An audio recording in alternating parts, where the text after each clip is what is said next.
Sa Lunes na po magpapasya ang Senate Impeachment Court tungkol sa hiling ng prosekusyon na ipasabina ang mga tax at bank records ni Vice President Sara Duterte at ng asawa niyang si Attorney Mans Carpio.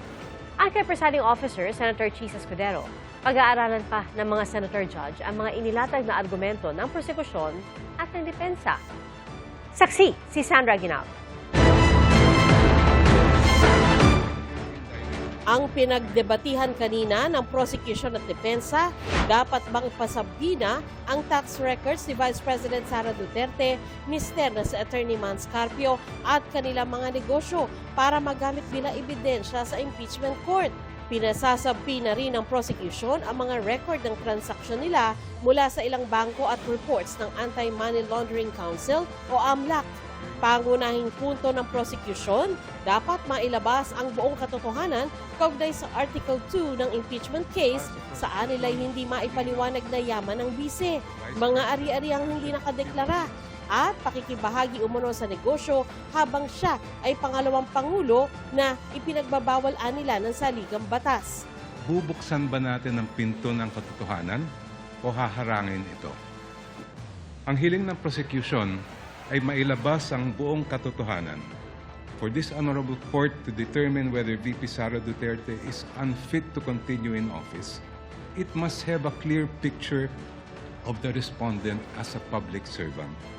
Kailangan makita ng publiko at ng mga senator judge ang tunay na kulay ng vice-presidente at larawan ng kanyang buong pagkatao bilang isang lingkod bayan. Batay raw sa report ng AMLAC, nagsimulang tumaas ng malaki ang financial activity ng Vice-Presidente mula 2007 nang manungkulan siya bilang Vice Mayor ng Davao City. Dagdag ni Jokno, mula 2007 hanggang 2013, umabot sa 3 bilyong piso ang financial activity ng Vice-Presidente. Taong 2022, nahalal na Vice President si Duterte. If she amassed staggering amounts of unexplained wealth while she was a vice mayor and mayor, doesn't that say a lot about her unfitness to serve as a vice president? Isn't that relevant to the question this court must resolve at the end of this trial of whether or not the vice president betrayed the trust given to her by the people? Sabi ni Akbayan Party List Representative Chel Jokno, may kapangyarihan ang impeachment court na isabina ang mga tax at bank record. Kahit ang mga umiiral na batas, gaya ng Bank Secrecy Law at Data Privacy Act, hindi hadlang sa kapangyarihan ng impeachment court. Pinaalala rin ng prosecution na minsan ang umaksyon ng impeachment court sa ganitong usapin sa kaso ni dating Chief Justice Renato Corona. Tanging ang hukumang ito lamang ang may kapangyarihang magpasya kung ang mga pinakamataas na pinuno ng ating bansa ay karapat-dapat pa rin manungkulan. Because this power comes directly from the Constitution, no one, no person, no law, no administrative rule can limit or supersede it. Kahit ang Bank Secrecy Law po ay sumusunod at tumatalima sa impeachment court. The law explicitly states, and I quote its pertinent portions, all deposits are hereby considered as of an absolutely confidential nature except in cases of impeachment. Hindi rin po hadlang ang Data Privacy Act.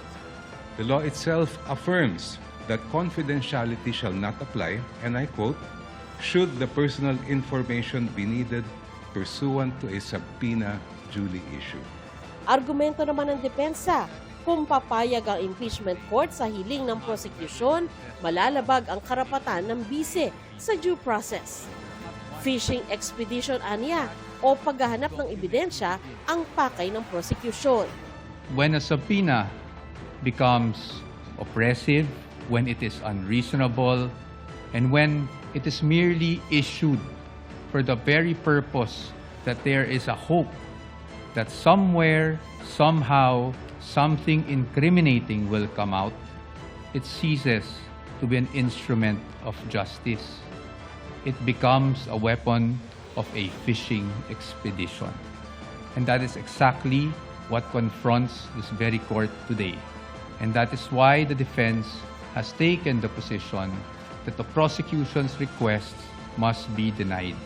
Labag aniya sa saligang batas at ilang desisyon ng Korte Suprema ang nais ng prosecution na buksan ang mga tax at bank records na dapat ay confidential. Dagdag niya, labag din ito sa Anti-Money Laundering Act, Tax Code, Law on Secrecy of Bank Deposits at iba pa. Let's look at the tax code.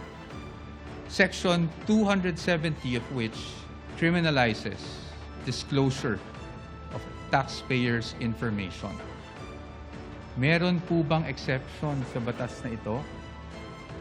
Meron po, but it is limited. Kasama po bang impeachment? Hindi po. Yun nga pong mga bank account numbers na nakaspecify sa request for the issuance pa subpoena, ang aming posisyon po dyan, yan po ay nakalap doon sa illegal disclosure, with all due respect, na ginawa ng AMLAC before the Committee on Justice. Malalabag din aniya ang karapatan ng mister ng bise na isang pribadong individual. Hindi rin aniya nararapat na pati bank documents nung hindi pa Vice President si Duterte ay nais gamiting ebidensya ng mga taga-usig. The prosecution is requesting for documents spanning almost 2 decades, almost 20 years, dating as far back as 2007. Your Honors, it is a fact na noong 2007, ang respondent ay Vice Mayor pa lamang. Definitely not an impeachable office, Your Honors. How is that relevant? It is the position of the defense that it is not. In fact, what that is an unlimited search throughout a person's financial history. Matapos ilatag ang kanilang mga argumento, nagkaroon din ng pagkakataon ang magkabilang panig na sagutin ang punto ng isa't isa sa pag-asang makumbinsi ang mga senator judge. Confidentiality, Your Honor, should not be the prevailing principle in this proceeding. Hindi po confidential ang katotohanan. We do not disagree with the prosecution in terms of accountability. Again, no one is above the law, but no one should also be deprived of the protection given by law. Isang oras na nag-caucus ang mga senator judge.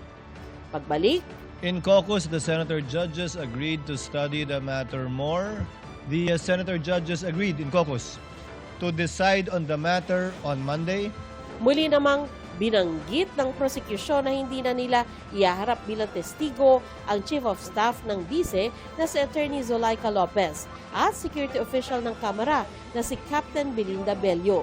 Binawi na rin nila ang dapat sanay ipepresent na 5 pang testigo. Si NBI Director, Attorney Melvin Matibag, ang magiging huling witness para sa Article 4 sa susunod na linggo. Inaasang susunod na ipepresenta ng prosecution ang ebidensya sa umunoy diwastong paggamit ng lampas 600 million pesos na confidential funds ng Office of the Vice President at Department of Education sa ilalim ng panunungkulan ni Duterte.